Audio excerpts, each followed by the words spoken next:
the network for the AV industry. What are you listening to? This is AV. This is AV Nation. This is AV Nation.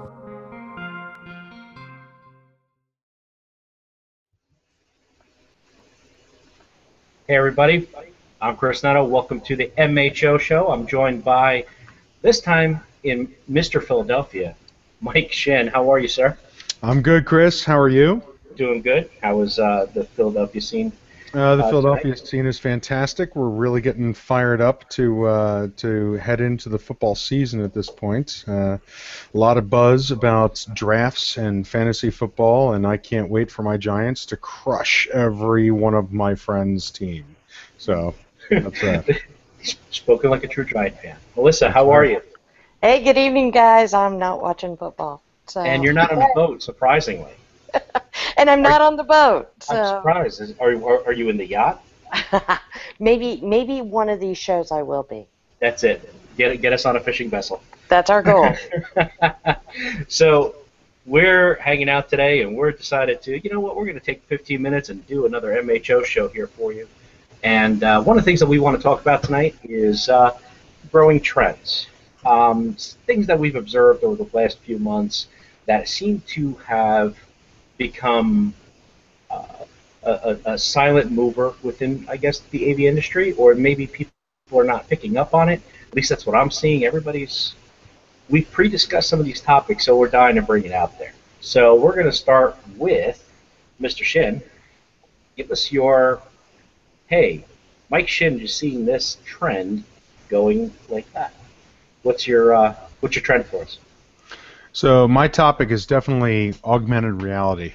My company made an investment in augmented reality last year. It has been paying out tenfold. It's unreal the interest that we have with customers that really, really would like to have a mobile device different experience. And we're seeing it in terms of training, and we're seeing it in terms of showing people how to use a system and what have you.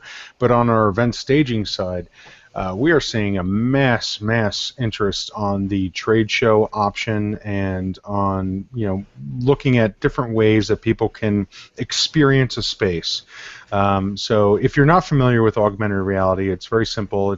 There's an app that allows you to scan any kind of a 2D image, and all of a sudden it launches them into a different experience, whether that's to a web interface with links or video that just instantly starts playing.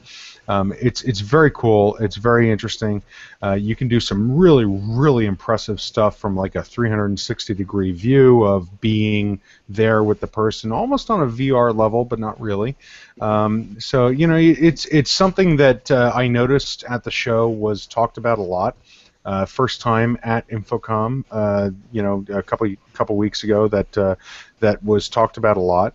And it's definitely something that my company has seen success with. So I think that there's a trend in the industry that we're moving forward with that is going to lean towards these different types of technologies that are not really popular yet. And I think AR is one of them, and we just have had a lot of success with it. The thing what's interesting about AR is the applications. You brought up the live events and staging thing, but I've seen examples of AR being used in construction for high rises. Oh, this would be your view at the 30th floor. This would be your view at the whatever floor. This is what the building's going to look like, and this is what your office could look like. The possibilities for AV are endless. But again, one of the things that all three of us will agree is that it is super heavy on the content. Without the right content, it's not going to work. That's absolutely right. Man, me and Melissa can go on for about an hour about the content. So let's go to Melissa, who's giving me the jazz hands that it's time. No, Melissa. I have a great example of that. For those who don't know, I'm pretty close to a friendly consultant since I'm married to him. But one of the places this is coming into play is in construction of new rooms. So he designs it in Revit, And then we're talking about using that augmented reality or virtual so that they can actually see the finishes in the room, see the views, see the sight lines. Clients can decide, yes, I like this, no, I don't. So very timely. I agree with Mike. This is something we should really be talking more about. You know what? Forget the rest of the trends. Let's continue on this. Mike, go ahead. What's your point? I don't think we can go on to the other ones. How cool would it be if you are the AV vendor that is integrating into a space, right? Mm-hmm. And you walk into a room and there is a plaque on the wall, a picture, a piece of paper. It doesn't need to be anything special. And you use an app that the construction team has decided is going to be the universal app. You scan it on your phone, your personal device, and you get a finished vision in Revit, like a video pass-through of what that room is supposed to look like.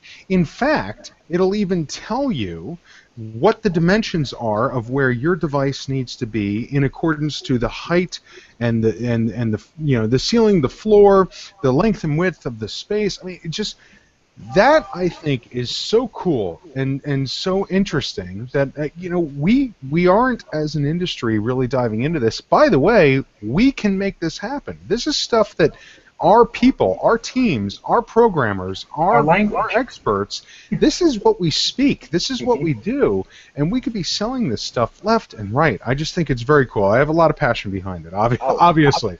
Go ahead, Melissa. So, I work with some federal folks, and they actually, for their buildings, for their rooms, they go out and build out in a huge warehouse what these rooms are going to look like. They're prototypes of the new rooms, spending tons of money in construction and in plywoods and, whatever.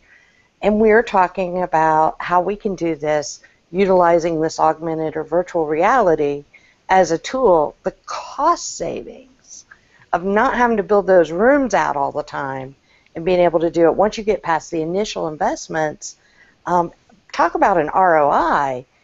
Any of our folks in the industry who can work on coming up with this and bringing it to fruition and actually get their heads around it, I think stand a great opportunity here. I will take that to the next level. You are now developing the content, all right? And what you do as a service is you go out and you find an office, not an office space, but like a warehouse, where you can put the dummy walls together. So if you're showing a plan of a space that requires, say it's 2 rooms, like you said, that it was a federal thing. For example, it could be a courthouse. So you mock up the courthouse just with the 4 corners of the walls, so you can actually physically see and touch. And then there's a door where there's a back room, so you may need to go to a jury room, so you can see what the jury room would look like. So you can actually walk through this and then just collapse that in one day and walk away. So why would I need 2 rooms? Why can't I just... I mean, if I'm going to build out a virtual reality space, which is what you're kind of talking about, right? Mm-hmm. Yes. With the cameras and the... My thing is, though, I really like, and I'm seeing it done, even Google Glass, right? Yeah. Or the Google... whatever they do. How including walking on the treadmill type stuff. Yeah, I mean they do a couple things, Melissa. I'm not sure exactly whether or not I'm completely following which reference you're making here. Next show you can teach me all about that.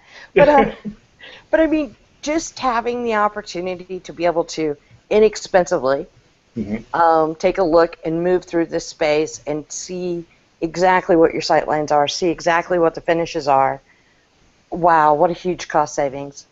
Especially, you mentioned sight lines. One of the hardest things to work on with facilities, as somebody who works on site with customers every day, is explaining to them the difference between this is a 70-inch screen and this is why we need to reinforce that wall for a 90. Because when I go back now, we are at 25 feet. This is what you see, that 70 screen. Does that look good? Because that 10-point font's not going to look too hot back from back there.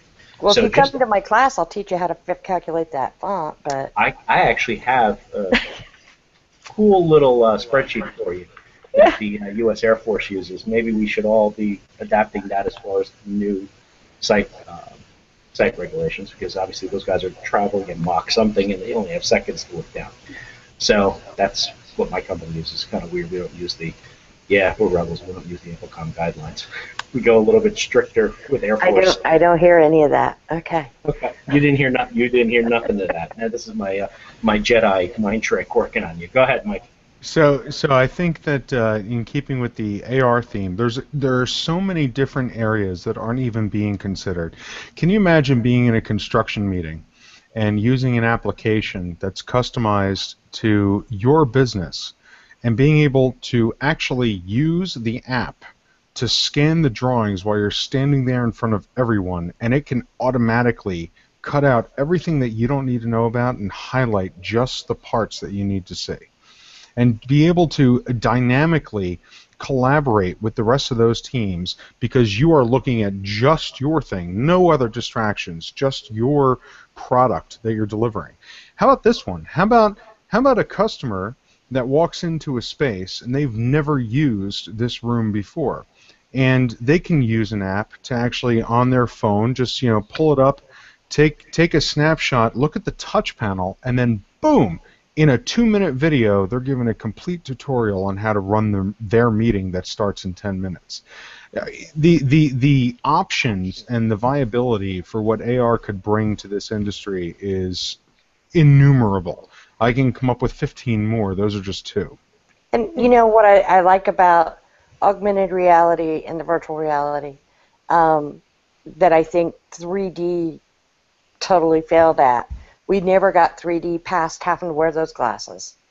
Now, the virtual reality in those sensory rooms, like what Chris was alluding to earlier, those are more invasive, and depending on what your specialty is, they have a place. But the augmented stuff, where I don't have to put on glasses, I don't have to be hooked up to sensors, there's a huge opportunity there. And I'm not sure that as an industry we're totally taking care of that yet. I think those who jump on that bandwagon sooner rather than later have a great opportunity. I think these are all excellent points. I mean, we started this off, we were going to talk about a handful of trends, but it looks like AI ended up taking up the whole thing. So, Mike, wrap it up with some final thoughts on it. I'll put a bow on it in a second. Melissa, you guys have the last words. Go ahead. So yeah, I mean, Chris mentioned it earlier. I know, Melissa, you touched on it as well. Content is what drives this concept of AR.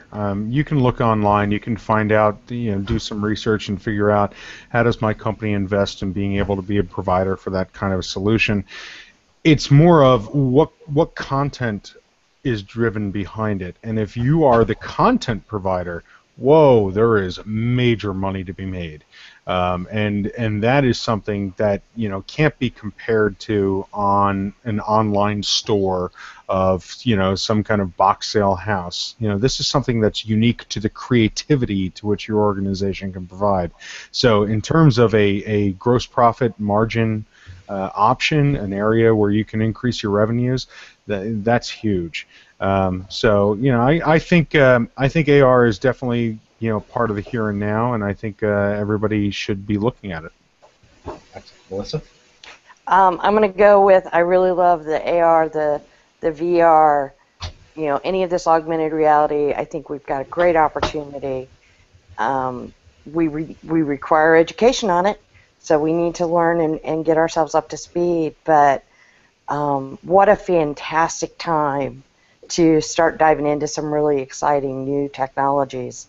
I think that's really kind of an emerging trend I'm excited about. All awesome ideas, all awesome trends. I'm going to give you my final words on it. For the integrators that are watching this that are ready to sink this in the crapper and say that this is a bad idea, you're wrong. Think about it a little bit more outside the box than what you're used to, but there is an opportunity here within your company to use it, to generate revenue within your company as a sale. There's also an opportunity for your company to use it within the company to, what's the word that I'm looking for? It's, you want to use it within your company with your drawings and your CAD drawings. It will help you sell as well as being sold as a product. That's what I ultimately wanted to get to. So do not dive bomb this just because you think this is just another rehash of 3D. This is not what we're talking about. This is augmented reality and virtual reality. This is not just video games. This is proven technology that is working today. If you get the right content put in there, you guys will go off in a whole new direction. Mike? Chris, think about the data that you could track. Think about the data you could track. That's all I'm saying. I love there's that. just so many other 15-minute aspects. show, and he wants to jump in on the data. We can do an hour on data. We're already Data at 15:10. We got to close up. We're done. I'm Chris Netto. You can find me on Twitter at Chris_Netto. Mike, where can they find the VR guy? At AXP Mike on Twitter. I'm all over social media. Michael Shin and my company IMS Technology Services. Please reach out. Okay, Melissa. Hey, it's Melissa Dillman on Twitter, and you can find me at KramerUS.com. And you can find you in the virtual world. In the virtual doing world. virtual things. Ladies and gentlemen, thank you for listening. Thank you for watching. This has been another episode of MHO Show. Catch us on avnation.tv.